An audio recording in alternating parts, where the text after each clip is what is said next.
This week on Let's Talk About Mental Health, I'm talking about how to maintain your mental health and well-being during the COVID-19 pandemic. So let's get talking.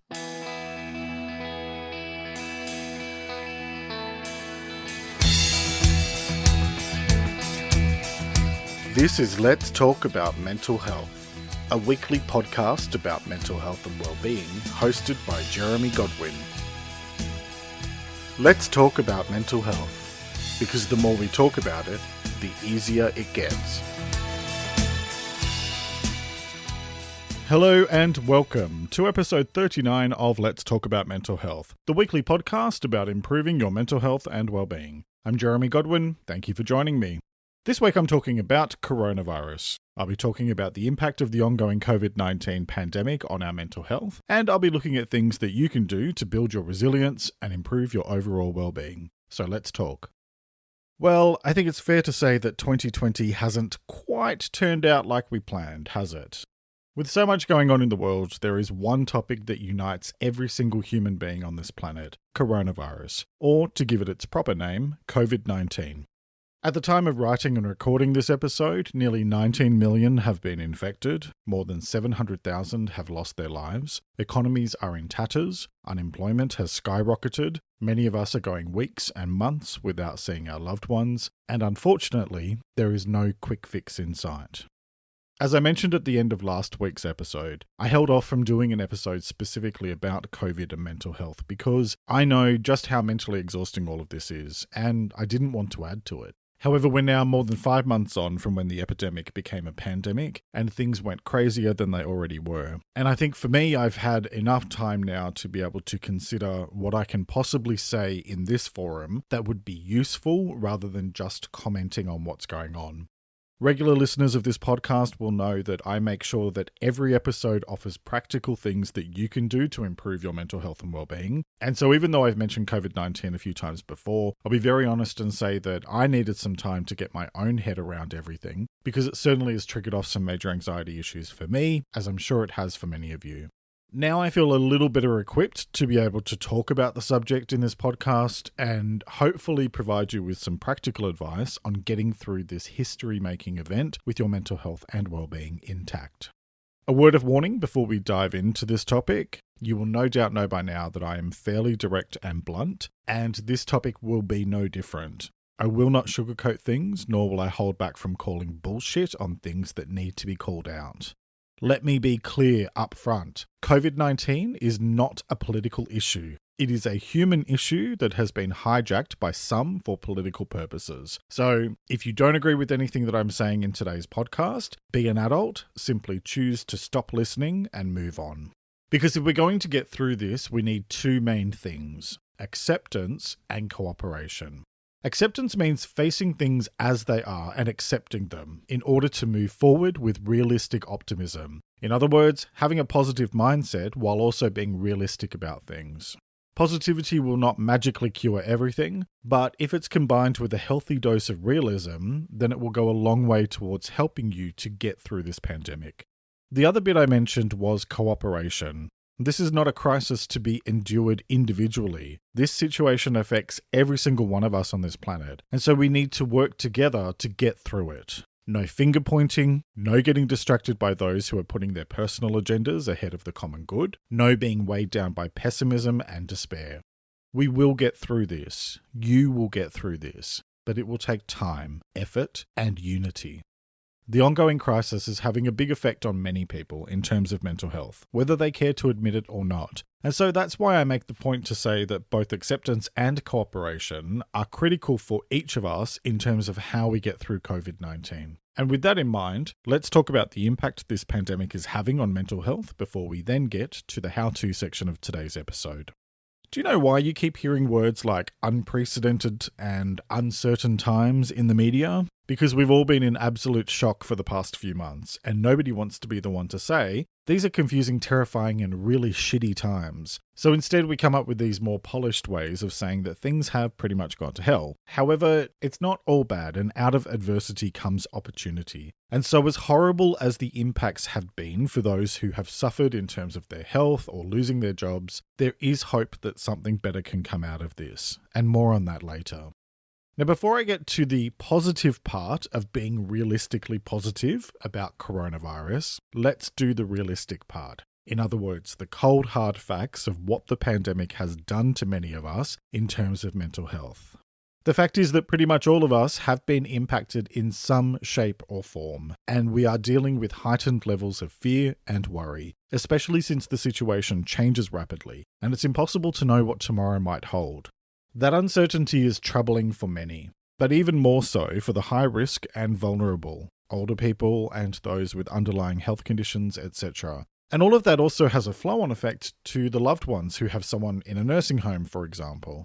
Mental health is a major concern for many more of us, and we're seeing significant increases in things like calls to crisis lines and counselling services.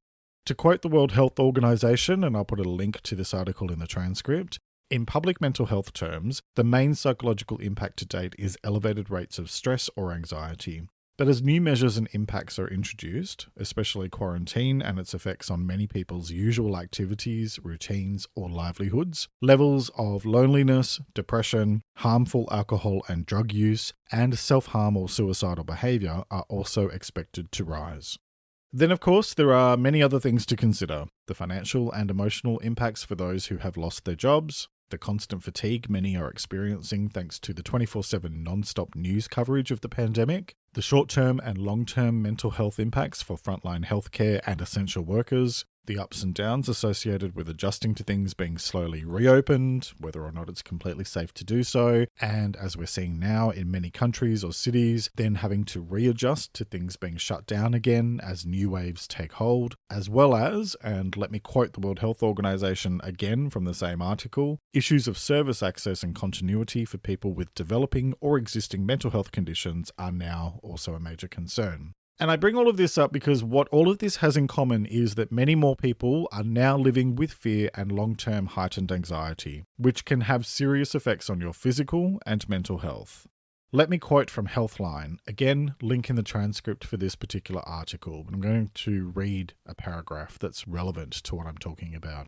Long-term anxiety and panic attacks can cause your brain to release stress hormones on a regular basis. This can increase the frequency of symptoms such as headaches, dizziness, and depression. When you feel anxious and stressed, your brain floods your nervous system with hormones and chemicals designed to help you respond to a threat. Adrenaline and cortisol are two examples. While helpful for the occasional high-stress event, long-term exposure to stress hormones can be more harmful to your physical health in the long run. For example, long-term exposure to cortisol can contribute to weight gain. Now, there are quite a few other symptoms that are talked about in that article, so I would recommend that you check that out. The link is in the transcript. And this is something that I talked about a little while ago in episode 18, Burnout, which is the long-term or the longer-term effects of heightened stress. And I guess the main point that I'm making here is that with coronavirus, we're dealing with a situation that we have never had to deal with in recent history. Sure, most of us know that there have been plagues and pandemics throughout history, but they're so long ago that it's always such an abstract kind of idea, and certainly not something that the majority of us living today have ever experienced. There hasn't really been anything this big or global since World War II ended in 1945, and that was 75 years ago. So most of the people who lived through it aren't with us anymore, or if they are, they're quite senior. COVID-19 is unprecedented, and we're still in the early days of the pandemic. It's not going to be cured overnight, and even if an effective vaccine is found, it's going to take several years for things to settle down. So we must be realistic, we must accept that fact, and we must brace ourselves that this will continue for some time. We also need to be realistic and consider that we will see things develop from this in the future. Will that be increased levels of anxiety and depression, PTSD or post-traumatic stress disorder, increase in phobias? All very likely. Only time will tell what the long-term effects are, but it's fair to say that we will be feeling the impact of coronavirus long after the last patient has left the hospital. So, we've talked honestly about some of the impacts. Now, let's talk about why COVID is having such a massive impact on mental health and well-being. Let's start with the biggest reason other than fear, which I'll come back to in a minute. It's lack of control. If we're really honest about it, most of us like to think that we're in control of our destinies and that we have choice in everything that we do. But now that illusion has all but disappeared. All that you have direct control over is what you do, say, and feel. And no amount of yelling or asking to speak to the manager of coronavirus is going to change what is outside of your control. This pandemic is affecting everyone, and the choice is to either be negative about that or to find some common ground with one another as we fight through the challenges that are being hurled at us and will continue to be hurled at us. Let's be really blunt here for a bit. People are afraid and people are tired. And so what that is doing is leading to ridiculous behavior from some people. Selfishness, resistance, impatience, and complacency, to name a few. And it's easy to focus on the negative and get bogged down by those stories in the news and on social media about people being morons. But you can either focus on that or you can focus on what you can do to contribute to a better today, one action at a time. We all need to worry less about what other people are doing and focus on what we're contributing. And we all need to accept that there is no magic cure and that no matter how much you might want things to go back to the way they were, they won't. They cannot. You can't have an event of this magnitude and expect for things just to pick up where they left off a few months or years later. Life doesn't work like that. We will be forever changed by this. The reality is that coronavirus will be with us for at least several more years. And so we can either resist that fact and cause more suffering for ourselves and others, or we can accept it and start to work out what that means for us as individuals and as a society. There are so many horrible things being said and done to one another in this world because of fear. Fear of loss, fear of change, fear of tomorrow. And we need to call it out when we see it and demand better for everyone, not just some. It's not every person for themselves. If we're going to get through this, we all need less me thinking and much more we thinking. Because just focusing on yourself gets you sitting alone in a bunker with a shed load of toilet paper and not much else, except for alienation from your loved ones.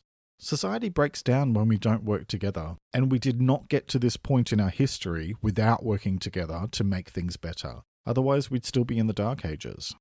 The truth is that whether we like it or not, we are being dragged, some of us kicking and screaming, into a whole new world. And what that world looks like is up to us. It can be a better world if we all work together. And so if you want the real reason why COVID is having such a big effect on mental health, outside of those direct impacts that I already mentioned before, it's because most people are completely resistant to change, terrified of it even. And so we end up being pulled in multiple directions, because the world has already changed, whether we like it or not. We can't just go about our lives like we used to. So why would any of us think that we can just ignore those facts and pretend like everything is fine? Good mental health involves acceptance, courage, and optimism. It's to be found in the little things, in the way we interact with our loved ones and our community, how we go about our day-to-day lives, in the decisions that we make to do no harm, be kind, and give more than we take. The quality of your life depends on your attitude towards events that are outside of your control, along with the decisions that you make about what is within your control. In other words, your words, actions, and feelings. Look, this is a crisis, and fear is totally understandable in any type of major crisis. Things may not be great at the moment, but it won't stay like this forever. And in the meantime, life goes on. The sun still rises in the east and sets in the west, the moon still goes through its cycles, the world keeps spinning, and time still marches on. How you get through this pandemic is your choice. You can choose to give in to fear and to resist what is outside of your control, which will lead to more suffering, or you can choose to accept that what is what is, and use fear to motivate you to do better, to love your nearest and dearest more, to spread kindness in your community and beyond, to be part of the solution instead of part of the problem. And so with that in mind, let's get into the how-to part of this week's episode. So, how do you get through the coming months and beyond with your mental health intact? Well, it's probably not going to surprise you to hear me tell you that it will take work. Nothing comes from nothing, so I'm not going to give you false hope and tell you that you can magically make things better overnight, because life doesn't work like that. However, there are many things, big and small, that you can do. Let's start with the big things. The first is choose your mindset. I talked about it before, realistic optimism. And being realistically optimistic is going to have a much more positive impact on your life and the world around you than giving in to negativity, fear, and pessimism. I talked about mindset in episode 31, so I would encourage you to check that out. However, let me say here that since this pandemic is happening, regardless of what you think about it, you can either focus on the negatives or you can choose to find the positives and turn difficulties into opportunities. Further to that, and still on mindset, less resistance, more acceptance. And acceptance is something I talked about in its own episode 36. And it's relevant here because the reality is, like I said, things won't go back to the way they were. We need to accept that the past has passed and it doesn't exist anymore. It's not physically possible for things to go back again. You may not like it, but that doesn't mean that it's not true. So the sooner you can get to a place of acceptance, the sooner you can start moving forward in this new world that we now live in. And part of that involves making decisions that are right for you. Now, that does not mean being selfish and hoarding all of the toilet paper. It means putting your mental health and well-being at the forefront of the decisions that you make. For example, if you feel pressure from friends to go out, but putting yourself in a densely populated environment just doesn't feel right, say no. I mean, look, life needs to go on, but it needs to go on safely in terms of both physical and mental health. We all need to make adjustments and accept that things cannot be the same as they were. That doesn't make it right or wrong, it just makes it what is. Focus on what is within your control, specifically your words, actions, and feelings. For everything else, your only options are to either accept it or let it go. Take things one day at a time. Who knows what tomorrow will hold? I certainly don't. But when we spend our time worrying and overthinking about tomorrow, we rob ourselves of today's happiness. And that's something I discussed all the way back in episode 4. To do that, to take things one day at a time, focus on the next 24 to 48 hours only and make a conscious choice to take things one step at a time. And the final big thing that you can do is to get support if you're struggling. Social distancing restrictions actually mean that it's now easier than ever before to find a counsellor or therapist who's willing to conduct sessions online. And so you can get help from the comfort of your couch. Just please remember to take a shower and put some clothes on first. But if you are struggling, get some support. And now let's talk about the little things. These are the things that you can do every day that will help to make things better as we go through the coming months and beyond dealing with COVID. Let's start with have a daily routine. You've probably heard this one said about 1,000 times. I've certainly read it quite a fair bit, but it is a really solid point. And it's also an applicable point if you are dealing with any kind of mental health challenges. I have found this one to be particularly useful myself. So even if you're working from home or if you're currently unemployed, stick to a daily routine so that you're not just stuck in limbo. Get up at the same time every day, go to bed at the same time, eat your meals at the same time, make sure you brush your teeth and shower, put on clean clothes every day. I mean, look, these sound really basic, but having a routine and sticking to it actually helps you to claw back some control. And it helps to create a sense of normality in a very unnormal set of circumstances. Part of that also is about making healthy choices about what goes into your body. Look, I'm no saint with this because I started comfort eating about 3 seconds after the World Health Organization declared the epidemic was now a pandemic. But the reality is that if you eat crap, then you feel like crap. The same goes for alcohol and drugs. I'm sorry if I sound preachy on this, but I really don't care. If you put unhealthy stuff into your body, then don't be surprised when you have unhealthy results. You need to make healthy decisions if you want healthy outcomes. If you're finding yourself struggling with addiction of any kind, I covered that topic extensively in episode 34, and I'd highly recommend that you check it out. You can find the link in the transcript, or you can find that episode and all of my past episodes at letstalkaboutmentalhealth.com.au/episodes. Continuing on from that point, also choose what you mentally consume. It's not just about what you put into your body physically, but it's also what goes into your mind. Don't overdo the news or social media, and do not read or listen to conspiracy theories. Limit your news consumption and get your news from reputable sources. Do not give me any of this bullshit questioning the scientific method, which has actually been used to successfully push us forward from the Dark Ages, back when we all believed that witches stole our babies and cocaine cured everything. There are enough people in the world looking to blame others and assign responsibility to everyone but themselves. Don't be one of them. Choose what you mentally consume. Exercise and physical movement are also important. That couch can be mighty tempting when you're feeling low, but eventually you will finish the whole of Netflix, and then what are you going to do? Make time every day for exercise. Get outdoors and into nature as much as you can, even if it's just a walk. At the very least, do some physical exercise to keep your body moving. Speaking of exercise, challenge yourself with mental exercise.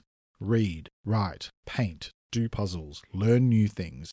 Look, you don't need to be someone who learns 16 languages a month, but if that's what makes you happy, then you do you. But just do stuff and do what feels right to you.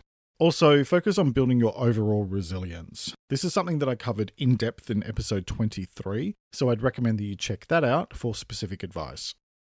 So as well as exercise and physical and mental stimulation, do things that you enjoy and have fun every single day. Whether that's watching puppy or kitten videos online, of course, one of the main reasons why the internet was invented, or doing something that you find enjoyable, having fun can help you to beat boredom and sluggishness that comes from feeling uprooted. Focus on doing more of what you enjoy and building on that over time, so that you can then begin to overcome those more negative emotions that you might experience from time to time. Do things to make life easier for yourself.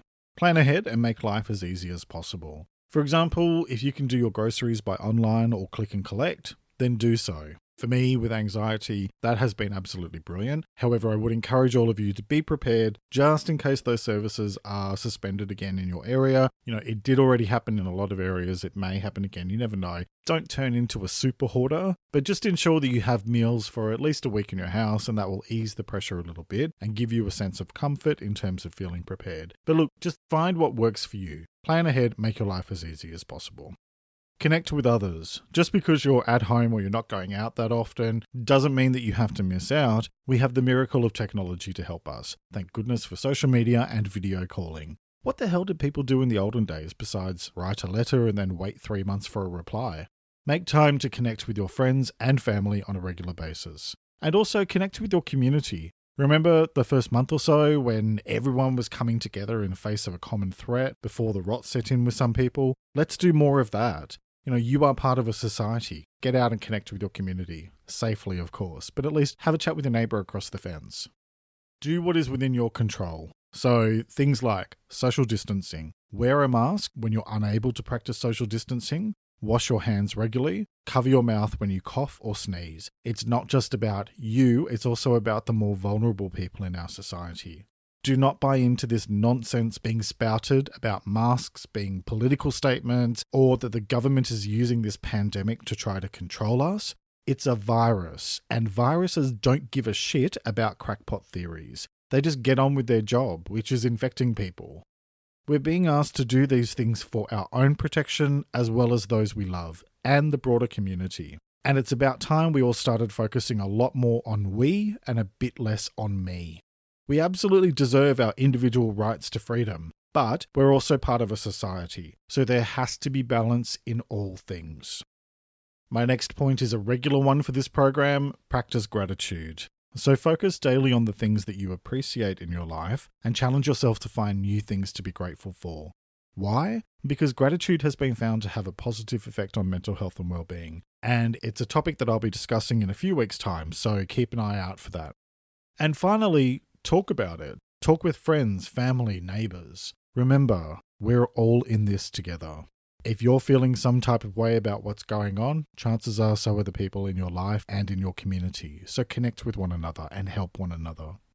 Because when it comes to coronavirus and mental health, what it all boils down to is this. We've all been using words like unprecedented and uncertain to describe what's happening, because the fact is that this pandemic is unprecedented, and its impacts are being felt far and wide. It's perfectly natural to feel uncertain, and fear is a totally normal response, but it's not an excuse to behave badly. We each have a choice: give in to fear and let it reduce us to animals, or look at our fears head on and use them to fuel us as we strive to create a better world. Every single one of us has a role to play in getting through this pandemic with our mental health and well-being intact. And I, for one, choose to keep moving forward one step at a time and doing whatever I can, no matter how small, to make the best of a challenging situation for myself and for the rest of us. I hope that you will make the same choice. That's nearly it for this week.